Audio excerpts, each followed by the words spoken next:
شریعت کے اس مسئلے کی روشنی میں کہ اگر کسی پر قضا کا بوجھ ہے تو کامن سینس بھی یہی کہتی ہے، لاجک بھی یہی کہتی ہے، اسلام بھی یہی کہتا ہے کہ پہلے قضا کے بوجھ کو اتارے، اس کے بعد پھر سنت اور ثواب کے راستے پہ قدم آگے بڑھائے۔ یہی چیز اسلام کا ایک اور اہم مسئلہ بنتا ہے جو شب قدر کے اعمال میں بھی ہم کو یاد دلایا گیا کہ واجبات کی پابندی اہم ہے، لیکن اپنے آپ کو حرام سے بچانا اس سے بھی زیادہ اہم ہے۔ اسلام کا آغاز ہمیشہ نگیٹو سے پازیٹو کی طرف جانا، نفی سے اس بات کی طرف آنا۔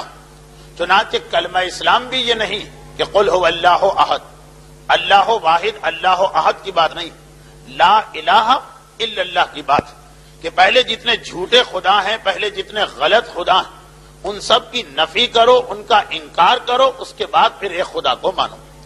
تقوی کی تعریف بھی یہی کہ پہلے اپنے آپ کو حرام چیزوں سے بچاؤ اور اس کے بعد پھر واجبات اور نیکیوں کے راستے پہ آؤ۔ متقی کی پہچان بھی یہی بتائی گئی، یہ نہیں بتایا گیا ہے متقی کی پہچان میں کہ بہت نمازیں پڑھتا ہے اور بہت روزے رکھتا ہے اور بہت تسبیح ادا کرتا، نہیں، پہلا جملہ یہی ہے کہ اپنے آپ کو ہر حرام اور گناہ سے بچا رہا، اس کے بعد پھر وہ عبادتوں کی طرف آتا۔ والدین کی ذمہ داریوں میں بھی یہ مسئلہ آتا کہ اپنے نابالغ بچے کو عبادتوں کی ٹریننگ بعد میں دلوانا ہے، پہلے اسے حرام سے روکنا واجب۔ یہ اسلام کا ایک عام سا اصول کہ ہمیشہ کوشش یہ کرنا ہے کہ پہلے اپنے آپ کو گناہوں سے بچایا جائے، حرام سے بچایا جائے، پھر فضیلت اور نیکی کے کام انجام دیے جائیں۔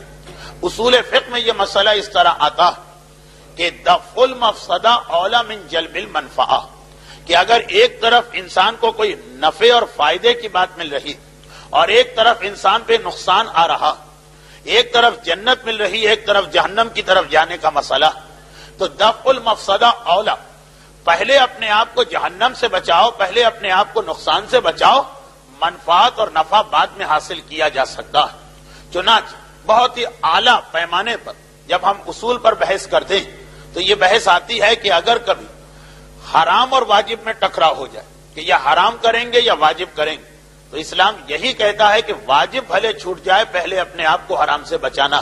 لیکن یہ جملہ عوام کے لیے نہیں، یہ آپ کے لیے نہیں، آپ کو تو مجتہد کی کتاب پہ چلنا۔ اسلام کا ایک عام سا مسئلہ یہ کہ اپنے آپ کو گناہوں سے بچانا زیادہ اہم ہے واجبات کی پابندی کے مقابلے میں۔ معذاللہ یہ جملہ میں نے غلط کہا، یعنی فضیلتوں، نیکیوں اور ثواب کو حاصل کرنے سے بہتر یہ کہ انسان اپنے آپ کو حرام سے بچائے۔ وہ کون سی نماز شب ہوئی، وہ کون سی فضیلت ہوئی، وہ کون سا ثواب ہو کہ آپ نے ایک نیکی کا کام کیا اور اس سے بڑا گناہ انجام دے دیا۔ اتفاقاً یہ آج کی ہماری تقریر میں بھی بات روایتوں کی روشنی میں آنے والی، اس لیے میں بس اتنا کہہ کر ابھی انتظار کرتا ہوں تقریر کا آغاز ہو جائے تو فقہی مسئلہ مکمل ہو جائے کہ یہ ایک اسلام کا عام سا اصول ہے۔ بس اسی لیے شب قدر میں ہم کو وقت مل گیا کہ ہم 100 رکعت نماز پڑھ رہے ہیں، لیکن اگر پہلے سے کوئی قضا نماز ہماری گردن پر تو بجائے اس کے کہ وہ 50 نمازیں 2 رکعت کر کے پڑھی جائیں، وہ شب قدر کی سنت نماز ہے جس کا ثواب مل رہا، اس سے بہتر یہ نہیں ہے کہ پہلے ہم اپنے آپ کو حرام اور گناہ سے محفوظ کریں اگر زندگی میں کوئی قضا نماز باقی ہے۔ یہی سبب کہ ہمارے بزرگوں نے اعمال کے طریقہ کار وہ 50 نمازیں 2 رکعت والی نکال دی اور کہا ہے کہ اسی کے برابر 100 یا 102 رکعت قضا نماز انجام دے دو، اور وہ پھر امام کا وعدہ بھی کہ اس صورت میں اس کا بھی ثواب مل گیا اور اس کا بھی ثواب مل گیا۔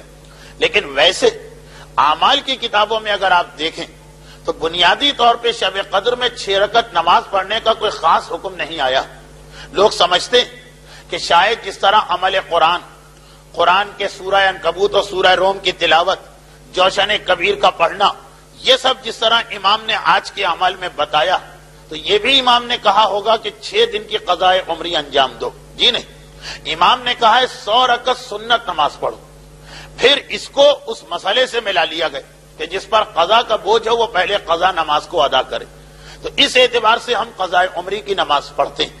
شب قدر کے لیے کوئی خاص حکم اور مسئلہ نہیں، لیکن یہاں بھی لوگوں کے ذہن میں شیطان نے الجھاوا پیدا کر دیا۔ ایک کثیر تعداد ایسے مومنین کرام کی، میں نے کہا کہ شاید یہ یہاں کا مسئلہ نہ ہو جو مجمع میرے سامنے، لیکن ہیں ایسے مومنین کرام جن کا یہ خیال ہے کہ اگر شب قدر 100 رکعت قضاء عمری کی نماز پڑھ لی جائے تو پھر ساری زندگی کی قضا نمازیں معاف ہو جاتی ہیں. کچھ لوگوں کو بہرحال اتنا زیادہ تو سہولت کھٹکی، لیکن انہوں نے بھی یہ کہا کہ 100 رکعت قضاء عمری کی نماز پڑھ لو تو سارا سال تو نہیں مگر گزشتہ سال کی ساری قضاء عمری کی نمازیں معاف ہو جاتی ہیں. نمازیں جو قضا ہو جائیں اس میں اسلام کے پاس کوئی شارٹ کٹ نہیں. جو واجب عبادتیں قضا ہوتی جتنی قضا ہے اتنا ہی آپ کو انجام دینا پڑے گا. یہ تو ہو سکتا ہے کہ جتنا قضا ہے اس میں کوئی پینلٹی ملا کے زیادہ انجام دینا پڑے، جیسے روزے چھوڑ دیے تو روزے بھی رکھو اور ان کا کفارہ بھی دو. لیکن کوئی ایسا طریقہ نہیں کہ انسان نے جو نمازیں، جو روزے، جو حج، جو خمس، جو زکوٰۃ واجب تھا اور اس کو ادا نہیں کیا. کوئی ایسا طریقہ نہیں کہ اس کے اندر شارٹ کٹ کے ذریعے سے ان چیزوں کو انسان ادا کر لے. حتیٰ یہ کہ اگر کسی پر 1000 قضا نمازیں باقی اور وہ 999 نمازیں بھی پڑھ لے تب بھی وہ جو ایک آخری نماز شرن اس کو سہولت نہیں ملے گی. اللہ اس میں 1% یا 2% یا 5% کنسیشن دینے کو بھی تیار نہیں. یا خدا ہم نے اتنی نمازیں پڑھ لی، ½ کمیشن تو ہر آدمی دے دیتا. جی نہیں، اللہ نے اس نماز کے ساتھ کوئی پینلٹی نہیں رکھی. یہی بہت بڑا کنسیشن ہے کہ جو ہم کو مل گیا. ورنہ روزے کی طرح کہا جا سکتا کہ ہر قضا نماز کے ساتھ 60 دن کی نمازیں اور پڑھ لو جرمانے کے طور پر. تو 100، 1000 یا 10,000 نمازیں بھی کسی پہ قضا ساری زندگی اور وہ 9,999 نمازیں بھی پڑھ لے، اتنا % اس کا گناہ معاف تو ہو جائے گا. لیکن وہ جو ایک آخری نماز بچے وہ بھی اس کو انجام دینا، اور اگر اس نے نہیں پڑھی تو اس کے بڑے بیٹے پر وہ نماز باقی رہے گی. تو شب قدر کے اندر کوئی ایسا طریقہ نہیں کہ 6 دن کی نماز پڑھ کے آپ یہ سمجھیں کہ سارا سال کی نمازیں معاف ہیں. برحمتك يا أرحم الراحمين وصلى الله على محمد وآله الطاهرين.